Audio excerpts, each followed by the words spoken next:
Selamat datang di channel Simar Imam. Sembari mendengarkan tinggalkan like dan komentarnya bosku. Jangan lupa pasang headset kalian. Siapkan kopi dan camilan. Lupakan pahitnya kehidupan.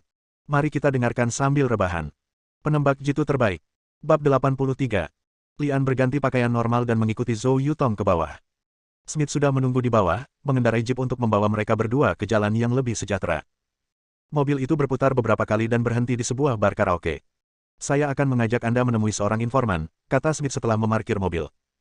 Ketiga orang itu turun dari mobil dan digeledah oleh petugas keamanan di depan pintu. Setelah dipastikan tidak membawa senjata dan perlengkapan, mereka diperbolehkan masuk. Kerumunan yang bercampur aduk di ruang karaoke tersebut, terlihat banyak di antara mereka yang bukan orang baik, bahkan ada pula polisi yang melakukan transaksi kotor dengan orang.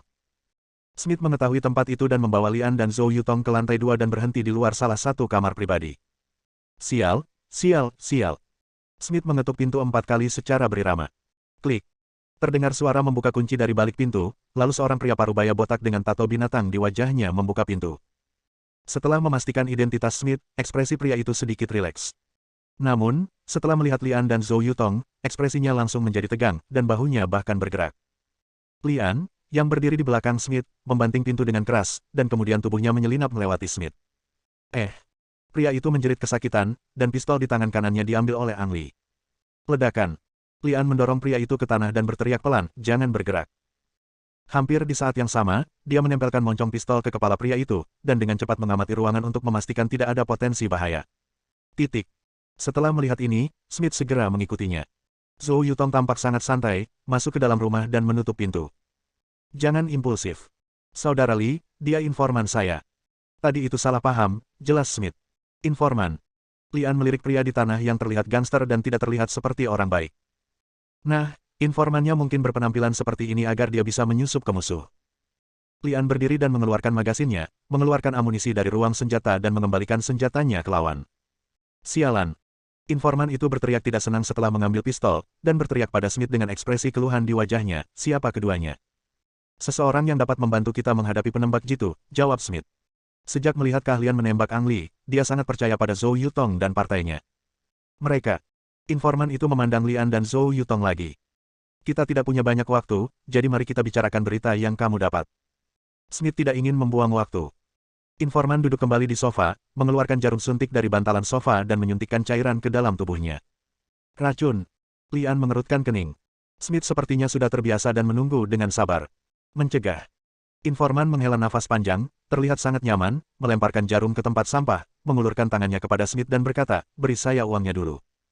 Smith mengeluarkan segepok dolar AS yang telah disiapkan dari sakunya dan menyerahkannya sambil berkata, simpan sejumlah uang. Selain itu, berhentilah jika Anda bisa, jika tidak, Anda akan bunuh diri. Informan mengambil uang kertas tersebut dan perhatiannya teralihkan oleh ajaran Smith. Mungkin dia mengira dia hanyalah orang mati, jadi mengapa tidak semua orang mati dengan cara yang sama? Besok pagi Rosa akan menggunakan perahu nelayan untuk mengangkut narkoba. Ini peta rutenya. Informan mengeluarkan selembar kertas dan melemparkannya ke atas meja. Jadi aku pergi dulu. Tunggu sebentar. Lian menghalangi jalan informan itu. Informan kembali menatap Smith, tampak sangat tidak senang. Ang Li tidak peduli dengan apa yang dipikirkan Smith, dia hanya menuruti perintah Zhou Yutong. Di mana reporter wanita itu? Apakah dia ada di tangan Luosa? Informan tetap diam. Smith mengambil uang dari sakunya yang lain dan menyerahkannya dan berkata, jawab pertanyaannya. Saya melihat seorang wanita asing di tempat Rosa. Saya tidak tahu apakah dia reporter wanita yang Anda sebutkan. Apakah itu dia? Smith mengeluarkan ponselnya dan membuka foto. Foto itu adalah seorang gadis muda dengan sanggul, berusia lebih dari 20 tahun, memegang kamera di tangannya. Itu dia, jawab informan itu. Apakah kamu yakin? Zhou Yutong bertanya. Kenapa kamu bertanya padaku jika kamu tidak percaya padaku? Kata informan itu dengan kesal. Lalu di mana dia sekarang? Lian bertanya. Informan menggelengkan kepalanya dan menjawab, saya tidak tahu, mungkin besok di kapal. Kemudian dia kembali menatap Smith, saya sudah mengatakan semua yang perlu dikatakan. Yang ingin Anda lakukan adalah milik Anda sendiri bisnis.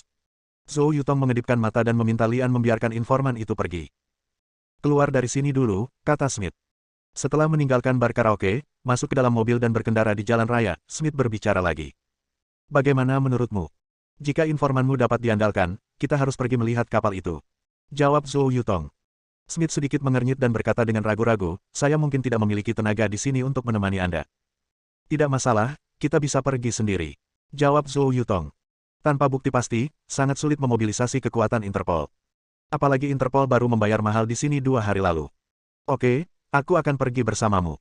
Aku akan mencari cara untuk membantumu mendapatkan peralatan apapun yang kamu butuhkan, jawab Smith. Smith kehilangan banyak rekannya 2 hari lalu, dan dia tidak akan melepaskan sedikit pun kesempatan untuk membalas dendam terhadap Rosa. Larut malam. Lian dan rombongannya mengintai di mana kapal Luosa harus lewat dan menunggu dengan sabar.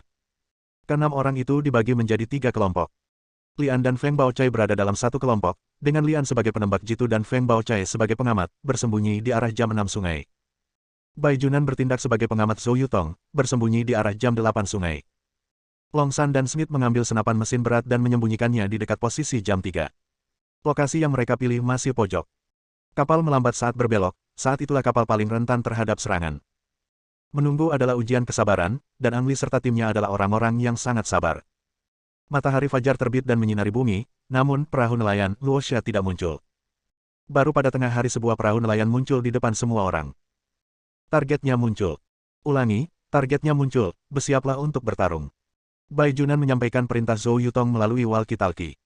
Zhou Yutong terletak di hulu, jadi dia akan menjadi orang pertama yang melihat targetnya segera setelah target itu muncul. Tidak seorang pun boleh menembak saat target pertama kali muncul. Mereka harus menunggu hingga kapal benar-benar memasuki tikungan dan mencapai kecepatan paling lambat sebelum melancarkan serangan. Kami datang. Feng Baochai berteriak dengan suara rendah. Ang Li melihat perahu nelayan melalui teropong. Jika bukan karena orang-orang di kapal itu memegang senapan AK-47, tidak ada yang menyangka bahwa kapal ikan yang tampak biasa ini bisa jadi adalah kapal narkoba Luosa. Ang Li dengan cepat mengunci penembak mesin di kapal, menekan pelatuknya dengan ringan, dan menunggu perintah untuk membunuhnya. Bab 84. Ya. Deru senapan mesin terdengar untuk pertama kalinya dari kapal, dan peluru menyembur keluar dari moncong senjata penyembur api, menyebar ke seluruh tanah dalam sekejap. Beberapa peluru terbang melewati Lian dan Feng Baochai. Keduanya tergeletak di sana tanpa bergerak, dan bahkan kepala mereka tetap pada posisi semula. Jika kamu menghindar dengan tergesa-gesa, sekecil apapun, kamu bisa saja ditangkap oleh musuh di kapal. Senapan mesin menggunakan tembakan yang memberondong, dan jangkauan serangan peluru sangat jauh, yang berarti musuh tidak memperhatikan Lian dan yang lainnya sama sekali, tetapi hanya mencurigai mereka. Orang-orang ini sangat waspada, Feng Baochai berteriak dengan suara rendah. Jika orang yang tidak berpengalaman atau orang yang pemalu, dia akan terkena tembakan musuh. Pertarungan akan dimulai sebelum musuh benar-benar dalam bahaya, sehingga kemungkinan besar musuh tersebut akan melarikan diri. Saat kapal bergerak, penembak mesin menembak beberapa kali lagi. Kapal akhirnya memasuki tikungan, dan perintah Zhou Yutong juga berbunyi saat ini. Mengalahkan. Ledakan. Ang Li menarik pelatuknya, dan pelurunya melengkung sempurna dan mengenai kepala penembak mesin. Hampir pada saat yang sama, Zhou Yutong membunuh seorang artileri. Senapan mesin di tangan Long San juga meraung, menekan dan membersihkan musuh di kapal dengan api. Seluruh pertempuran tidak berlangsung lama. Di bawah pembersihan senapan sniper yang ditargetkan oleh Lian dan Zhou Yutong, titik senjata berat di kapal dengan cepat dihilangkan, dan sebagian besar orang yang tersisa tewas di bawah senapan mesin Long San. Kamu. Motor perahu rusak, mengeluarkan suara yang tidak menyenangkan, dan lambat laun badan perahu berhenti di atas air. Long San dan Smith melemparkan senapan mesin mereka dan mendekati kapal dengan senapan otomatis, bersiap untuk naik ke kapal untuk diperiksa. Kedua tim penembak jitu Lian dan Zhou Yutong tergeletak diam di tempat, masih mempertahankan aksi penembak jitu, dan mendukung Long San dan Smith setiap saat. Dengeng dengungan. Begitu Long San dan Smith menaiki perahu, suara motor yang bertenaga semakin dekat, dan selusin jet ski dan beberapa speedboat muncul di sungai Sangsu. Itu polisi. Feng Baochai melihat jet ski dan speedboat itu dicetak dengan logo polisi setempat, dan personelnya juga berseragam dan petugas polisi bersenjata. Lian mengabaikan polisi di kejauhan dan terus mengamati pergerakan kapal melalui teropong, memberikan perlindungan bagi Long San dan Smith. Seorang pria bersenjata bergegas keluar kabin, memegang senapan AK-47 di tangannya, siap menembak ke arah Long San dan Smith. Ledakan. Senapan sniper di tangan Ang Li ditembakkan lebih dulu, dan peluru sniper mengenai kepala sasaran. Long San dan Smith masing-masing menarik pelatuknya, memberondong kabin, dan berhasil menangkap seorang tahanan. Polisi tiba dengan cepat. Sebelum Long San dan Smith bisa memasuki kabin untuk diperiksa, jet ski dan speedboat sudah mengepung kapal nelayan tersebut. Jangan tembak, itu milik kita sendiri, kata Smith melalui interkom untuk menghindari kesalahpahaman. Puluhan polisi menodongkan senjata ke perahu nelayan dan menjaga sekitar. Tampaknya mereka mengetahui ada lebih dari 2 orang di kapal tersebut. Ada suara tembakan yang mengintai di tepi pantai, namun lokasi spesifiknya tidak jelas. Smith. Sebuah suara datang dari speedboat, dan kemudian seorang polisi gemuk dengan cerutu di mulutnya melambai untuk menyapa Smith. Ang Li sudah memperhatikan polisi gendut ini. Dari tanda pangkat di tubuhnya, terlihat bahwa dia adalah polisi berpangkat tertinggi di kelompok itu. Jika terjadi baku tembak, dia juga akan menjadi sasaran utama para penembak jitu. Direktur Kunla, mengapa Anda ada di sini? Smith bertanya dengan bingung. Direktur Kunla mengguncang tubuh gemuknya, naik ke perahu nelayan dengan bantuan petugas polisi, dan berkata sambil tersenyum, Smith, inilah yang ingin saya tanyakan kepada Anda. Ada sedikit jeda dalam perkataannya, namun sebelum Smith dapat berbicara, dia mulai berkhotbah lagi. Saya mendapat tip dan dikerahkan selama sehari untuk melakukan operasi ini. Tepat ketika saya hendak mengambil tindakan, Anda muncul. Smith, kamu sangat tidak ramah sampai kamu hampir menyabotase langkahku. Smith mendengar implikasi dari kata-kata tersebut bahwa Kunla ingin mencuri pujian dan mengancam dirinya sendiri. Smith tidak membuat laporan apapun mengenai operasi ini, dan Kunla, sebagai kepala polisi setempat, memiliki wewenang nyata untuk bertindak. Jika pria gendut itu tidak bahagia, ada banyak alasan untuk menjebloskan Smith ke penjara. Saya hanya melakukan operasi ini setelah mendapat tip. Karena keterbatasan waktu, saya tidak punya waktu untuk menyapa Anda, kata Smith sambil tersenyum. Untungnya saya tiba tepat waktu, kalau tidak akan sulit jika terjadi kecelakaan. Kunla berkata sambil tersenyum, dan terus memuji dirinya sendiri, Smith, saya harus mengambil kembali barang-barang di kapal sesuai dengan itu. Dengan peraturan. Smith mengangkat bahu dengan santai. Kecuali Anda ingin menjadi musuh polisi dan pemerintah setempat, tidak ada alasan untuk menghentikan pihak lain. Long San telah menggunakan interkom untuk melaporkan situasi di sini. Zhou Yutong memerintahkan, kita dapat mengambil muatan di kapal dan melihat apakah para sandera ada di dalam. Saya ingin pergi ke kabin dan melihat-lihat. Long San segera mengungkapkan keinginannya. Tabrakan. Mendengar ini, beberapa polisi mengarahkan senjatanya ke Long San. Smith sibuk menjelaskan, Kunla, seorang reporter wanita jatuh ke tangan Rosa selama operasi terakhir. Terus terang, operasi kami kali ini adalah untuk melihat apakah reporter wanita itu ada di kapal. Kunla adalah seekor rubah tua dan mengetahui bahwa ada penembak jitu yang bersembunyi di pantai.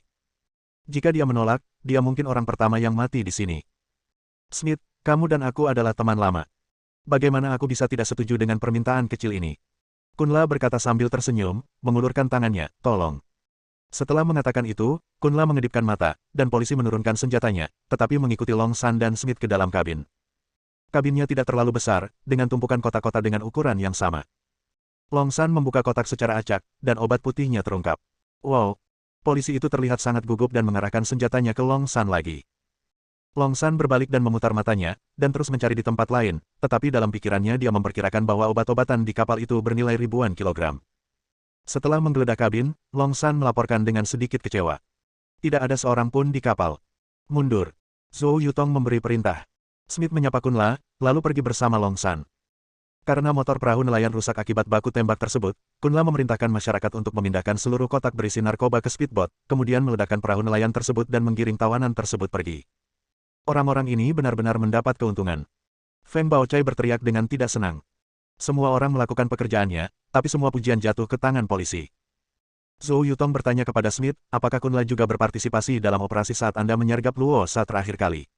Ya. Kunla adalah kepala polisi setempat, dan dia berpartisipasi dalam penempatan dan komando operasi tersebut, jawab Smith, dan kemudian bertanya dengan rasa ingin tahu, ada pertanyaan. Bersambung.